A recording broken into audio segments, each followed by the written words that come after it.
Hoje o bate-papo vai ser diferente. Vai ser com a Flávia Tomás, que é minha amiga, dentista, que atua na área da odontologia funcional integrativa e também é nutricionista.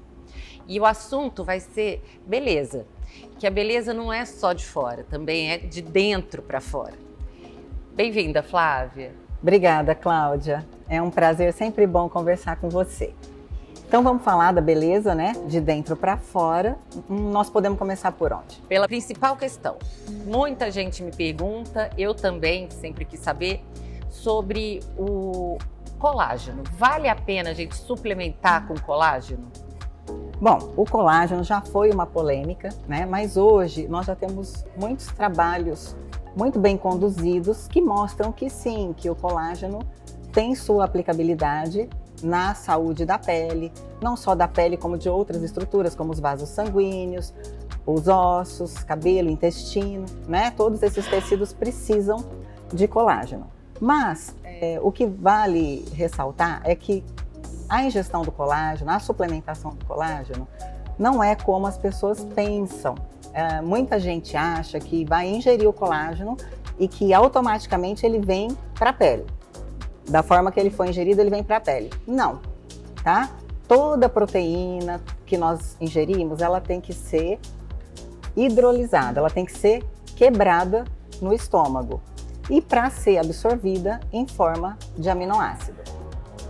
Então, se a gente pensar que a partir dos 40 anos, né, nós já vamos perdendo essa capacidade de digestão, essa capacidade de hidrólise, né, de quebrar essas proteínas.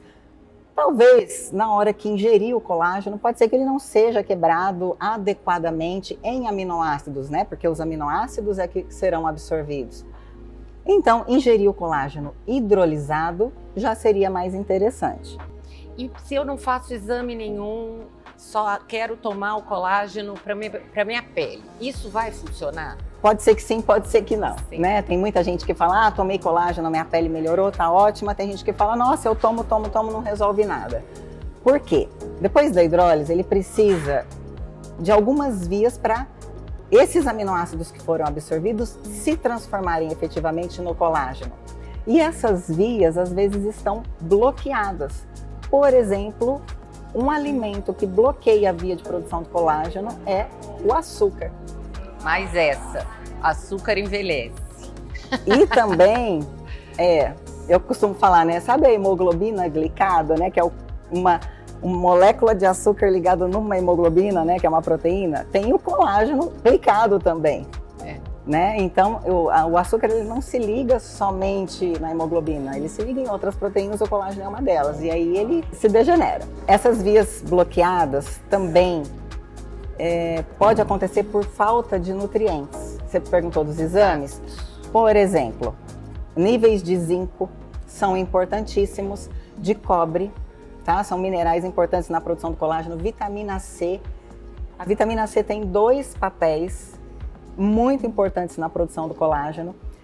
A nossa alimentação, aí falando de suplementação, né? A nossa alimentação, pela alimentação nós não conseguimos atingir os níveis de vitamina C necessários para essa produção. E para a gente saber se a gente precisa dessa suplementação, como é que está nosso organismo? Como que são os exames, como que funciona? Sim, então os exames de zinco, para medir os níveis séricos, né? De zinco, de cobre, de vitamina C, de ferro, é muito importante o ferro. E o ferro é um mineral que de menos faz mal e de mais também. Então é muito delicado para suplementar o ferro, que também é importante na síntese do colágeno. Precisa dos exames de hemograma, de ferritina, de saturação da transferrina e outros marcadores inflamatórios para ver se pessoas inflamadas, com muitos mediadores inflamatórios na corrente sanguínea, também vão ter uma degeneração ou uma má produção de colágeno. Inclusive, eu percebo muito isso nos pacientes quando eu atuo com um bioestímulo de colágeno injetável, com tecnologias que estimulam a produção de colágeno. paciente, quando não está equilibrado, você percebe que ele precisa de água, a tecnologia precisa de uma pele hidratada, que não é só passando, tem que tomar, tem que estar com o organismo em dia. Não tem uma resposta tão boa. Então é muito importante a gente trabalhar junto nessas áreas, porque o externo depende muito da resposta interna do paciente. Sim, e inclusive tem algumas clínicas que já adotam como protocolo, antes de iniciar qualquer tratamento estético, o paciente ser submetido a uma dieta hipoglicídica. Ah lá, tirando açúcar. Tirando açúcar, carboidratos de alto índice glicêmico. Desinflamando, né? Desinflamando, tirando os alimentos industrializados, embutidos, né? Os refinados.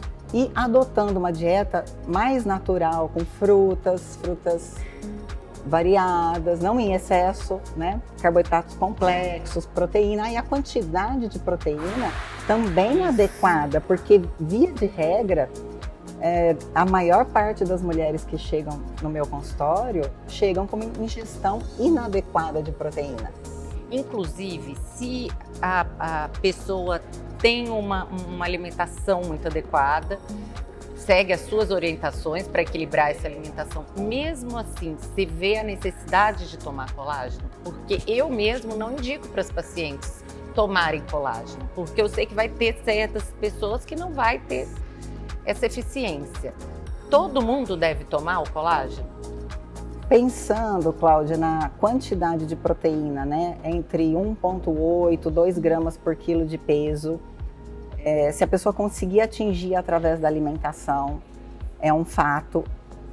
Se ela suplementa já algum outro aminoácido essencial, que são os aminoácidos que a gente não produz, por exemplo, os suplementos à base de whey protein, os próprios aminoácidos essenciais, aí nós conseguimos produzir os aminoácidos que compõem o colágeno, mas grande parte das vezes as mulheres elas não comem tanto, elas não conseguem atingir essas metas de proteína. E aí vem a questão da hidrólise também, né? Porque a carne, o frango, isso tudo precisa ser hidrolisado, né? Como está essa digestão? Então, o colágeno ali hidrolisado já. Então é uma questão muito individual, isso tudo tem que ser avaliado para ver a necessidade, aonde que pode ser inserido o colágeno no contexto da paciente. Ou seja, é de dentro para fora, não adianta só fazer procedimentos se não tiver com saúde, e tem como a gente rejuvenescer através da alimentação, da suplementação, sempre bem orientados. Sim, sim. E para tudo isso, para toda a suplementação de zinco, de vitamina C, de vitamina E, também é importante, de ferro, as doses são sempre individualizadas.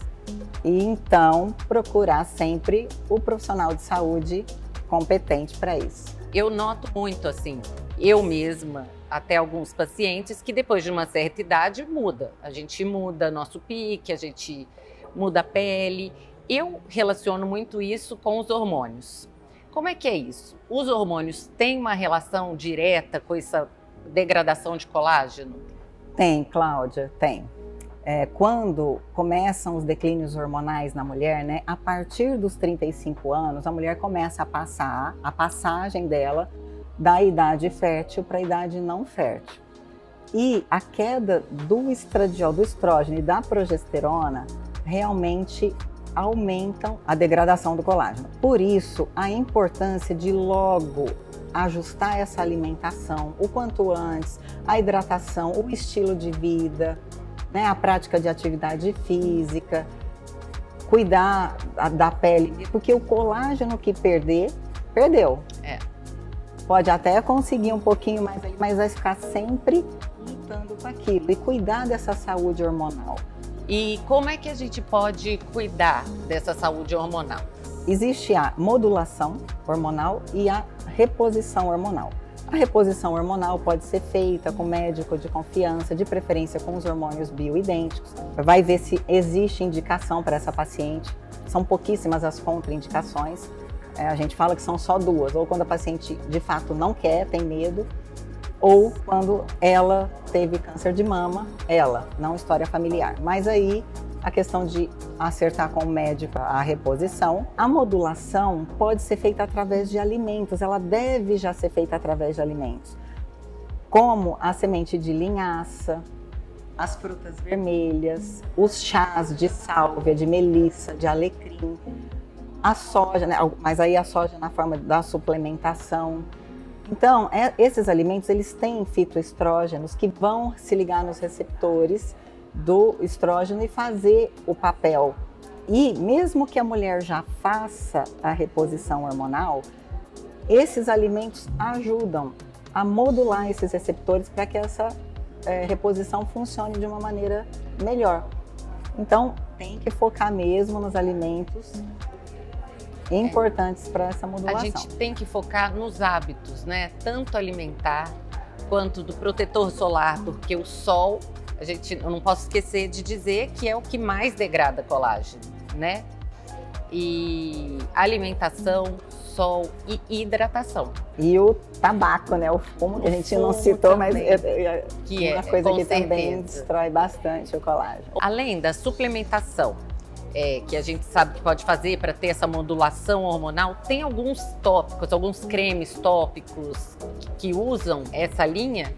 Cláudia, a gente pode acrescentar, sim, num creme para o rosto, alguma concentração de estradiol, de estriol, até de progesterona, sim, é bem legal para a saúde da pele. Inclusive já tem alguns cremes prontos, não é? Geralmente nos prontos tem os fitoestrógenos, tá. Mas quando a gente manda para a farmácia de manipulação, aquilo personalizado para paciente, podemos sim colocar uma concentração desses hormônios bioidênticos no creme facial. Que interessante. Depois desse papo eu já vou remarcar já o meu retorno, porque eu estou precisando reavaliar aí meu organismo. Obrigada, Flávia. Eu adorei nosso bate-papo. Eu que agradeço, Cláudia. Espero que vocês também. Um beijo, até a próxima.